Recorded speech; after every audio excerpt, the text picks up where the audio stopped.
Imagine waking up one morning and feeling certain that something is just off. Perhaps a small, nagging confusion when trying to recall the name of a colleague or a family friend, or a creeping realization that you've been misunderstanding simple directions more than usual. Now, imagine that this unsettling feeling doesn't vanish by the following day, but begins to intensify, quietly chipping away at your confidence. Sounds alarming, right? Yet, for many individuals, such puzzling lapses can be among the earliest harbingers of a condition physicians call young-onset dementia, a formidable diagnosis that strikes before the age of 65 and upends the assumption that dementia is an older person's disease. Everybody has had those moments of walking into a room and forgetting why we went there in the first place, or misplacing our keys for the 10th time in one frantic morning. But the real question is, when do these small mishaps become significant? And, even more compelling, what in the world causes dementia to develop early? Today, we're going to dive headfirst into the remarkable findings of a massive study conducted by the University of Exeter and Maastricht University, an investigation that wrestled with this mystery by analyzing the experiences of over 350,000 individuals under the age of 65 throughout the United Kingdom. In this discussion, we'll shed light on the 15 biggest risk factors that emerge from the data, including a few surprises that challenge common assumptions. We'll examine why certain health conditions and lifestyle choices, some of which you can definitely change, create a scenario in which those subtle memory hiccups can spiral into a major cognitive decline. We'll also explore what your genes can and cannot dictate when it comes to brain health, along with the psychological, social, and environmental factors that may stealthily pave the way for early dementia. Finally, we'll unravel how experts are suggesting practical steps to lower that chilling risk. Interested? Well, buckle up, because we're about to reveal the secrets behind early dementia, piece by piece, and the results could alter your perspective on everyday habits in surprising ways. Now, first things first, the scale of this study is astonishing. The researchers didn't merely gather the experiences of a small, specialized group. Instead, they investigated broader patterns across a substantial population, truly a bird's-eye view of who was likely to develop young-onset dementia and why. By starting with a healthy baseline and meticulously tracking each participant's changes, these scientists were able to catch glimpses of how certain features of our lives, be they physical, mental, or social, can converge in a perfect storm of risk. We've all heard of certain genetic markers, like the ApoE gene, which can predispose someone to Alzheimer's disease. Indeed, this gene has long been hypothesized to impact late-onset dementia. But seeing its role in younger individuals highlights that chances are not always random. Imagine the surprise when the data uncovered that carrying 2 copies of this gene, an inherited trait we can't modify, puts one at a much higher risk for developing dementia earlier in life. This is a stark reminder that some predispositions are outsized forces in shaping our destinies. However, big news, the study didn't just finger genetic factors alone. It zeroed in on 15 risk factors out of a comprehensive list of 39 possibilities. And of these 15, many revolve around issues we do have control over, from physical exercise to diet to how much face-to-face conversation we enjoy each day. Essentially, the findings reveal that while all of us may stand on different stepping stones, some placed by our genes, others by our environment, what we choose to do day in and day out remains enormously significant. There's a valuable message there, hope mixed with a hefty dash of responsibility. But how do we transform this from a distant concept into a vivid story? Let's consider social isolation, one of the standout features on the risk list. We might assume that connecting with others is beneficial for mental health in general, but here it emerges in a far more dramatic light. The study suggests that consistent loneliness or isolation isn't simply a cause for the blues. It can actually accelerate degenerative processes within the brain. It's not just about feeling lonely for a weekend. It's about ongoing patterns, weeks, months, even years of little in-person social contact. So, the next time you consider canceling that casual coffee or skipping a family gathering for no particular reason, you might remember that your brain actually thrives on these personal interactions. Let's pause on that thought for just a moment. If you're finding it interesting to see how these seemingly everyday factors can influence the onset of dementia, consider giving a friendly nod to your curiosity. Maybe share this revelation with a friend or loved one. Your support helps spark further awareness and keeps vital ideas circulating. If you've found this discussion eye-opening so far, let's keep the momentum going. Moving right along, another risk factor is lower formal education, a curious phenomenon that underscores the idea of cognitive reserve. Our brains flex like muscles. When we feed them challenges, like reading sophisticated material, solving puzzles, or analyzing new skills, we essentially build up a protective cushion that can help offset neural deterioration. It doesn't mean you must earn multiple degrees to stay sharp, but continuous learning of any kind can play a role in future-proofing your mind. From practicing a language to sampling fresh hobbies, the bottom line is simple: keep the brain engaged or risk letting it weaken. Then there's socioeconomic status, an area that can weave a complicated tapestry of risk. It's no secret that those with fewer resources or educational opportunities can face additional hurdles in securing healthy foods, stress relief outlets, or time for leisure activities. And stress, particularly the gnawing, day-to-day kind, brutally whittles away at overall well-being, including cognitive fortitude. We should also delve into factors like vitamin D deficiency, which at first glance might seem like a minor detail, something easily shrugged off. But it appears that vitamin D is a lot more critical to brain health than people often realize. This deficiency lurks in those who rarely step outdoors or avoid certain nutritious foods. Over time, the imbalance in essential nutrients takes a toll on the body's overall functioning. Add to that the well-documented phenomenon of individuals living in regions with limited sunlight, or in areas where summers are short, and we begin to see how sneaky yet influential this particular risk factor can be. Another major piece of the puzzle is hearing impairment, which might surprise you. Many think of hearing loss as a nuisance, or something that just happens with age. But the University of Exeter and Maastricht University data highlights that when people regularly struggle to hear conversations, they can become more withdrawn, inadvertently fueling social isolation. This synergy of hearing challenges and reduced social engagement can prime the path for early dementia. The key takeaway here: if you're experiencing hearing difficulties, addressing them promptly through aids or medical checkups could do more than restore your sense of sound. It might actually protect your cognitive well-being too. Speaking of well-being, let's talk about alcohol. Normally we hear about the detrimental effects of alcohol use disorder, so no shocker there. But what's mind-boggling is that the absence of alcohol, complete abstinence, also showed up as a risk factor. Why might that be? Some experts speculate that moderate consumption could have certain protective effects on the cardiovascular system, or that teetotalers might sometimes avoid social functions where mild drinking is common, inadvertently limiting their face-to-face interactions. Keep in mind, this does not mean you must drink to ward off dementia. It's about understanding correlations rather than forging absolute rules. Still, the nuance here is fascinating. Now, let's pivot to mental health. According to the study, depression stands out strongly as a risk factor. Depression is often likened to a thick fog that envelops the mind, making it hard to function. Over time, the chemistry of chronic depression, heightened stress hormones, changes in neural connectivity, can erode resilience within the brain. This is no small problem, especially in a world where mental health struggles are on the rise, and the stigma attached to them can delay necessary interventions. Shifting to physical health, we encounter factors like high C-reactive proteins, a sign of inflammation in the body, and lower hand grip strength. Think about what both of these might imply if left unchecked. The former can hint at chronic internal stress or poor diet, while the latter points to physical frailty. Over months and years, the body's mismatch of rising inflammation and declining physical capacity can become a perfect storm for numerous health complications, with early dementia among them. Reminiscent of a chorus of red flags, the data also names orthostatic hypotension, a sudden drop in blood pressure upon standing, as a potential risk factor. That might initially seem like a random condition, but if it repeatedly starves the brain of a stable blood supply, it's not a stretch to see how cognition could be jeopardized. Add in conditions like stroke, diabetes, or heart disease, and the narrative becomes even clearer. Vascular health and brain health are deeply intertwined. Starve the brain of oxygen or disrupt neural vessels, and you're setting the stage for a greater likelihood of degenerative decline. But let's not get lost in gloom. Knowledge is power, and that power can spark transformative action.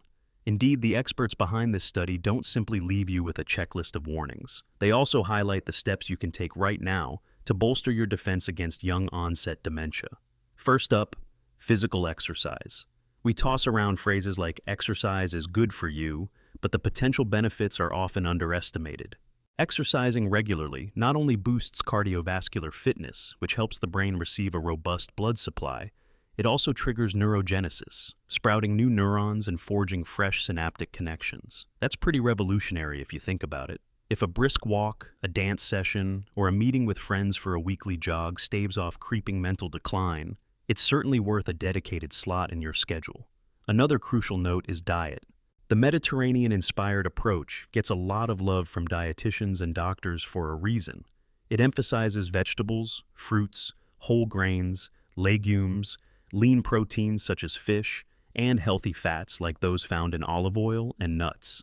These foods overflow with vitamins, minerals, and antioxidants that can act as a barrier against persistent inflammation, thereby keeping your neural networks humming along at peak performance.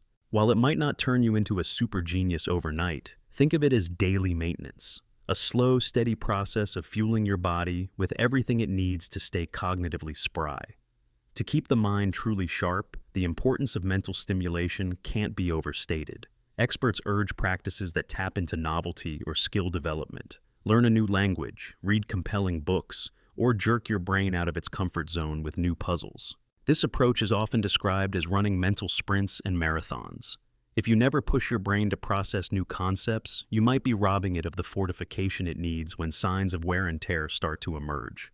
Similarly, building healthy mood habits, like mindfulness and yoga, can help keep those stress hormones in check, protecting the delicate architecture of your mind. The concept might sound like a motivational pep talk, but science increasingly supports the beneficial interplay between mental well-being and the halting of cognitive decline. And let's not forget social connections. As we noted earlier with social isolation, forging robust relationships is more than fun. It's a health strategy. When you talk things out with a friend, you're giving your brain a gentle workout, forcing it to process emotional cues, recall details, and formulate responses. Multiply that by a lifetime of gatherings, heartfelt discussions, shared laughter, and you might end up greatly reinforcing your cognitive foundation. In an era where digital communication often replaces in-person connection, the value of face-to-face interactions, even brief ones, can't be emphasized enough. On the note of interactions, I'd love to hear your thoughts on these breakthroughs, as well as your personal experiences with cognitive wellness. If you'd like to stay in the loop for more explorations into health, science, and well-being, feel free to subscribe or connect so you won't miss out on future revelations. It might just be a small gesture from your side, but it goes a long way in promoting continued deep dives into eye-opening research. So, where does this all lead us? We have these 15 big risk factors, ranging from social isolation and hearing impairment to serious conditions like stroke, diabetes, and heart disease, each painting a piece of an overall portrait of risk. The message is crucial. Young-onset dementia isn't simply for the very unlucky few.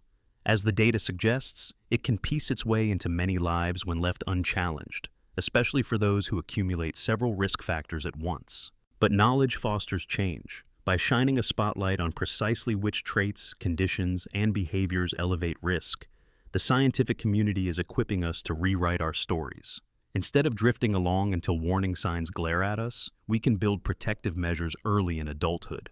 That means scheduling time for daily walks, resisting that afternoon slump in front of the television, investing in real-life meetups, safeguarding our ears with hearing checks, or paying mind to vitamin levels and healthy diets. It means acknowledging that mental health struggles deserve timely intervention, visiting professionals, tinkering with possible therapies, or simply reaching out to friends for support if we find ourselves swallowed up by a persistent sadness. And let's talk about the elephant in the room. Genes do matter. Carrying 2 copies of the APOE gene is beyond our control, after all, but it's not a guaranteed doom. Genes might raise the stakes, yet the interplay between risk factors shows that there's often room to pivot. Just because you have a predisposition doesn't mean you must assume an inevitable fate. Researchers strongly suggest that when armed with the right lifestyle adjustments, even those carrying an ominous genetic marker can significantly shift the trajectory of their brain's longevity. Each fact or statistic we've covered is more than just a medical trivia item. It's a stepping stone toward a deeper awareness of the intricacies of cognitive health. But words on a page become infinitely more valuable when they inspire us to take the next step. That next step might look like booking a doctor's appointment to check vitamin D levels or scheduling a phone call with an elderly neighbor who rarely sees visitors. It might be as straightforward as taking a midday break to practice a little mindfulness, or as invigorating as signing up for that dance class you have always been curious about. A labyrinth of possibilities unfolds once you realize how powerful these small, everyday adjustments can be in the grand scheme. This sense of connectedness between each seemingly discrete risk factor is astonishing. Depression, for instance, might be addressed by therapy or medication, but also through group support, which staves off the tentacles of social isolation. Even something like assisted hearing technology could help that same person reconnect with conversations, preventing further withdrawal. Meanwhile, better diet and more exercise can reduce systemic inflammation, potentially lowering that C-reactive protein level, while helping control diabetes and heart disease risk. In essence, once we start pulling the threads of better health, we begin to unravel multiple vulnerabilities at once. It's worth noting that the magnitude of this study, published in a reputable medical journal, underscores just how seriously the scientific world is taking the challenge of young-onset dementia. This push goes beyond academic curiosity. It's a clarion call for clinicians, caregivers, and individuals to see the writing on the wall. Dementia, while often associated with the silver-haired among us, can creep into a younger demographic precisely because certain risk factors remain unaddressed for far too long. And unlike many other conditions, the manifestations of dementia can be heartbreakingly personal, losing cherished memories, misplacing one's sense of self, or withdrawing from once-loved hobbies. It's a slow unraveling, but the process can be slowed, possibly by years, with well-supported interventions. Perhaps you're thinking, but where do I even begin? In many cases, the first step could be as simple as an honest evaluation. How often are you physically active? Are you content with the connections you have? Or do you feel you've drifted into an isolating routine? Are you aware of your heart health, your blood pressure, your risk of diabetes? Do you consume a nutrient-rich diet? Or do you often grab processed, convenient foods? Are you mindful of the signals your body is giving you in terms of depression or chronic stress? By staring these questions in the face, you begin to pinpoint areas that might need attention. Nobody is perfect, and that's not the point. The real victory lies in identifying the single step you can take right now to safeguard your future. And that future is not just about you. It's about families, communities, and entire generations whose well-being interlocks like puzzle pieces. When a middle-aged person slides into the clutches of dementia, the emotional, financial, and logistical ripple effects are vast. Prevention or delay of cognitive decline doesn't merely enrich personal life. It alleviates burdens on health systems, and it keeps creativity, ingenuity, and wisdom flowing within society. Reflecting on the lessons from this study, one thing becomes crystal clear. Unraveling the complexities of early dementia risk is a collective journey. Scientists guide us with data, doctors interpret the findings for patient care, and each of us, armed with knowledge, must make the daily choices that shape our destiny. Doubtless, there will be new discoveries and further refinements in the years ahead. With technology advancing at breakneck speed, perhaps we'll see breakthroughs in gene therapy or marvel at the power of advanced imaging techniques that detect problem areas in the brain before symptoms even emerge. We may be on the cusp of an era where the term young-onset dementia becomes a rarity, but until that day arrives, the best armor is a combination of awareness, proactive measures, and an unwavering belief that it's never too soon to protect your mind. Our memory, our cognition, and our sense of who we are deserve safeguarding. The enthralling part is that we already hold many of the keys, staying physically active, mindful about our nutrition and mental health, and dedicated to connecting with each other in authentic, meaningful ways. These are not unattainable feats that require advanced medicine or staggering financial resources. They are daily habits built by consistent effort. If you're still with me, I hope this deep dive into the intricacies of early dementia risk has ignited new motivation to tackle the invisible obstacles that may lie ahead.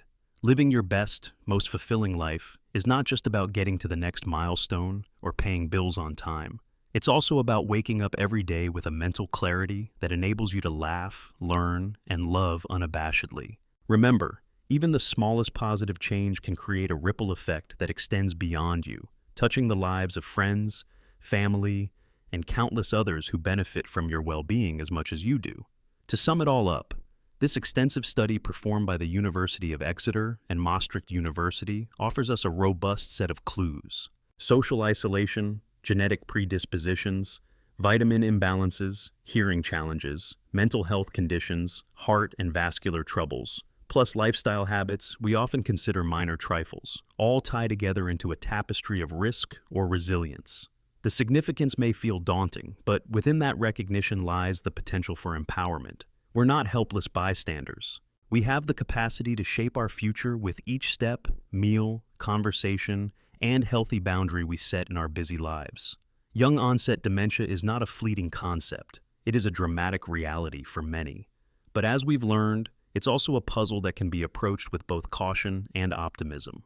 Every moment we spend in meaningful social contact, every ounce of sweat from a dedicated workout session, and every mealtime that prioritizes nutrient-rich foods can act as a protective shield for the brain that houses our sense of self, our memories, our dreams. That is certainly something worth safeguarding to the best of our abilities, right? That's the grand puzzle in front of us.